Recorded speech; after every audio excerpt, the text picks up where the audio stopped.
অনুরাগের ছোঁয়া ধারাবাহিকের নতুন প্রোমোতে আমরা দেখতে পাই দীপা রুডিকে খুঁজতে খুঁজতে একটা অন্ধকার গোডাউনের মধ্যে ঢুকে পড়ে। দীপা ছদ্মবেশে থাকা রুডিকে বলতে থাকে, তোর সকল খেলা শেষ।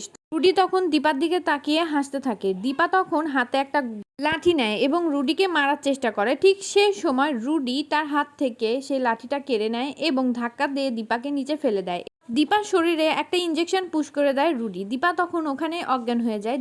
অন্যদিকে আমরা দেখতে পাই দীপাকে উদ্ধার করে সকলেই হসপিটালে নিয়ে আসে এবং ডক্টর দীপার পালস চেক করে বলে যে আই এম সরি। তখন রূপা এবং সোনা প্রচণ্ড কান্নাকাটি করতে থাকে। রূপা তখন চিৎকার করে বলে ওঠে, না, এটা হতে পারে না।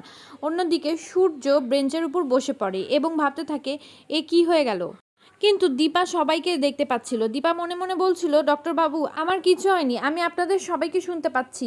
আমার কিছু হয়নি, আমার কথা কেউ শুনতে পাচ্ছে না কেন? আমি কারোর সাথে কথা বলতে পারছি না কেন? নিজের স্বামী এবং সন্তানকে বাঁচাতে বিশাল বড় বিপদে পড়ে গিয়েছে দীপা। এই বিপদ থেকে কি সে রক্ষা পাবে? জানতে চোখ রাখুন আমাদের চ্যানেলে। ধন্যবাদ।